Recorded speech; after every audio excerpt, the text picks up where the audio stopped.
জাতীয় স্টেডিয়ামের ক্রীড়া পরিবেশ ফিরিয়ে আনার লক্ষ্যে প্রথমবারের মতো মোবাইল কোর্ট পরিচালনা করাচ্ছে জাতীয় ক্রীড়া পরিষদ। দোকানীদের জিনিসপত্র নির্দিষ্ট স্থানের বাইরে থাকলে গুনতে হবে জরিমানা, এমনটাই জানিয়েছেন যুব ক্রীড়া মন্ত্রণালয়ের উপসচিব উম্মে ইসরাত। স্টেডিয়ামের এসব অনিয়ম ও অব্যবস্থাপনার সঙ্গে জাতীয় ক্রীড়া পরিষদের কেউ জড়িত থাকলে গ্রহণ করা হবে ব্যবস্থা। ভেতরে ফিটফাট, বাইরে সদরঘাট। জাতীয় স্টেডিয়ামের অবস্থা অনেকটা এমনই। মাঠের অভ্যন্তরীণ সৌন্দর্যের কাজ চলমান থাকলেও মাঠের বাইরের পরিবেশ নিয়েছিল নানা কথা, নানা প্রশ্ন। আসলেই এই পরিবেশ খেলার উপযোগী কিনা সেটা নিয়ে প্রশ্ন উঠেছে বহুবার। এবার টনক নড়েছে মন্ত্রণালয়ে।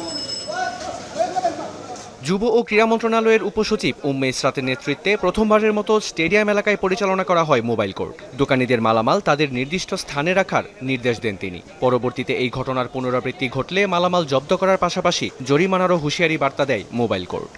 আমরা নেক্সট টাইম এখানে রেগুলার মোবাইল কোর্ট করব এবং আইন অনুযায়ী যে যদি কেউ ইলিগেল অকুপাই করে রাখে কিংবা ইলিগেল কোনো কাজ করে আমরা অবশ্যই আইন অনুযায়ী সেটার মোবাইল কোর্টের অধীনে যেসব ধারা রয়েছে সেসব ধারায় আমরা তাদেরকে সাজার ব্যবস্থা করব, সেটা জরিমানা হোক, জেল হোক।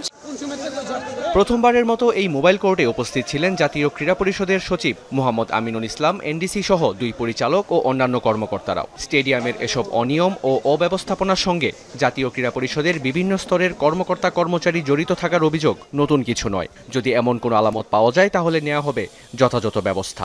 এনএসসির কেউ যদি এগুলোতে সম্পৃক্ত থাকে এবং যদি প্রমাণ পাওয়া যায় তার জন্য চাকরি বিধিমালা রয়েছে, বিভাগীয় বিষয়াশয়গুলো রয়েছে, সেই প্রেক্ষিতে এই ব্যবস্থা নেওয়া হবে।